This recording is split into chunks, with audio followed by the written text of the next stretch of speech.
Di video kali ini kita akan mempelajarinya bagaimana cara menentukan rata-rata, median, dan modus. Simak baik-baik ya video ini.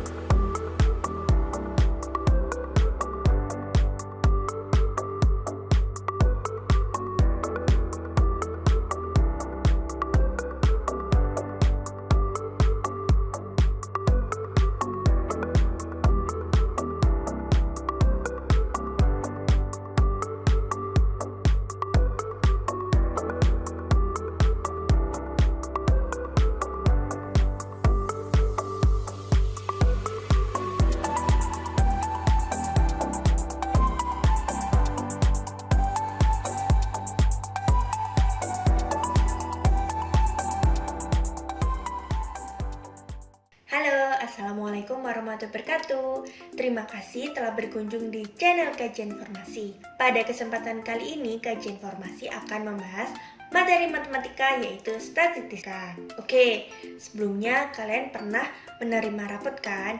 Di dalam rapot tersebut ada apa aja yuk? Pastinya ada mata pelajaran, kemudian nilai kalian. Kemudian pertanyaannya, berapa rata-rata nilai rapot kalian? Bagaimana kalian menghitung rata-rata tersebut?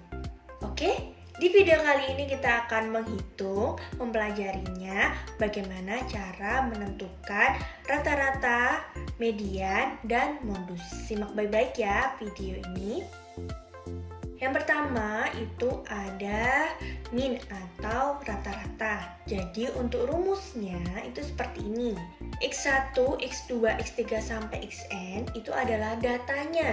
Jadi kalau tadi di rapot kalian, misal nilai matematikanya 90 berarti X1-nya 90. Kemudian nilai agamanya itu 80 berarti X2-nya 80. Dan seterusnya untuk N-nya itu adalah banyaknya data.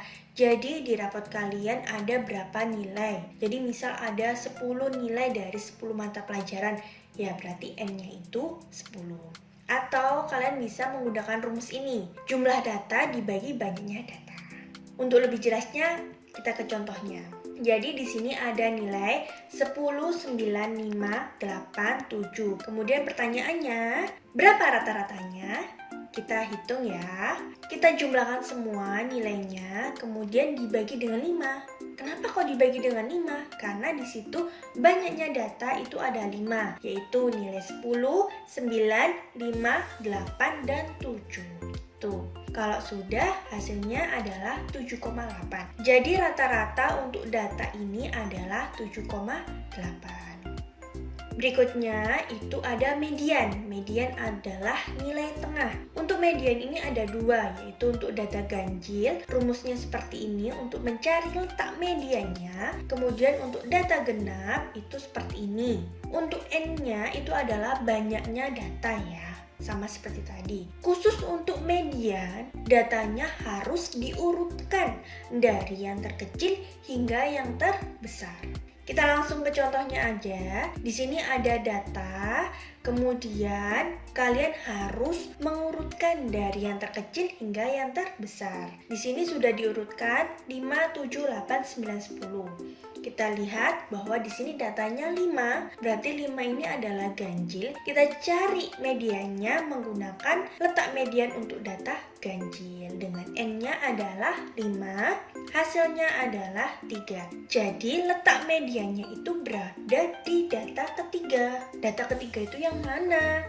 Lihat yang ini. Jadi ini 5 ini data pertama, ini data kedua, data ketiga, data keempat, dan data kelima.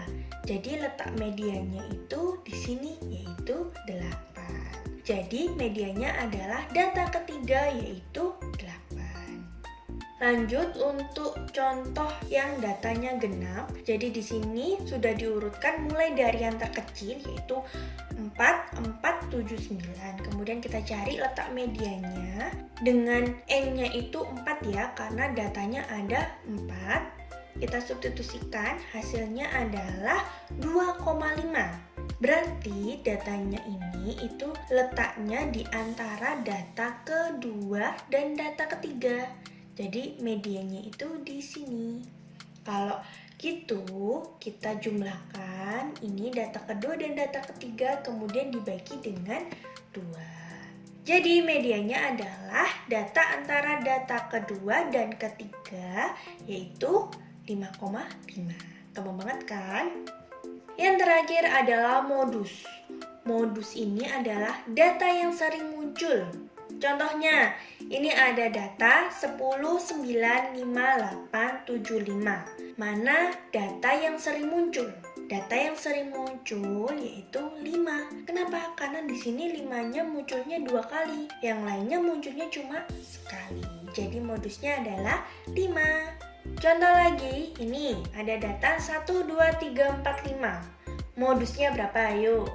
Data yang sering muncul berapa?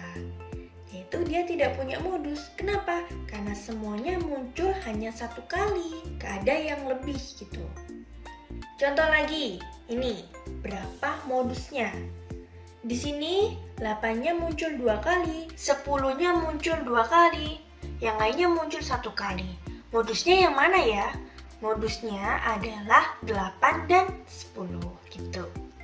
Ini untuk rumus rata-rata gabungan, yaitu seperti ini dengan X1-nya itu rata-rata data 1, rata-rata data 2, kemudian N1-nya banyak data 1, N2-nya banyak data 2. Untuk lebih jelasnya kita ke contoh soal ya.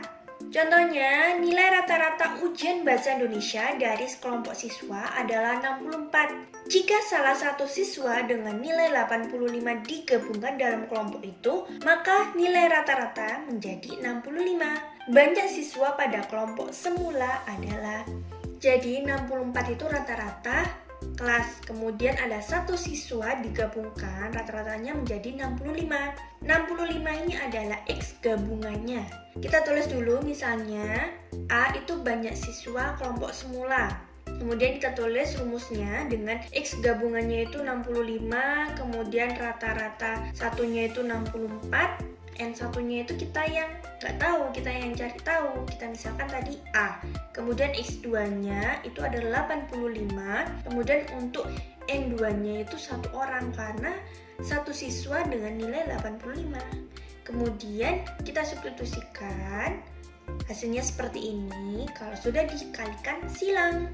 Kita jabarkan, 65 dikali A itu 65A, 65 dikali 1, 65. Kalau sudah pindah ruas, variabel kumpul variabel, konstanta kumpul konstanta.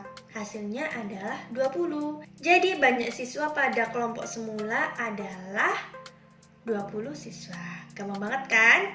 Oke, ini ada soal cek pemahaman. Dari 40 siswa yang mengikuti ujian matematika, 28 siswa memperoleh nilai rata-rata 89 dan sisanya memperoleh nilai rata-rata 72. Rata-rata nilai ulangan seluruhnya siswa adalah, jadi ceritanya ada 40 siswa, 28 siswa memperoleh nilai rata-rata 89 dan sisanya ini berapa? Ini kan 40 siswa, terus ini 28 siswa. Sisanya berapa? Yaitu 12. Dapat dari mana? Dari 40 dikurangi dengan 28. Jadi 28 siswa rata-ratanya 89. 12 siswa itu rata-ratanya 72. Yang ditanya adalah rata-rata gabungannya berapa. Gitu, tinggal substitusikan aja. Gampang banget kan?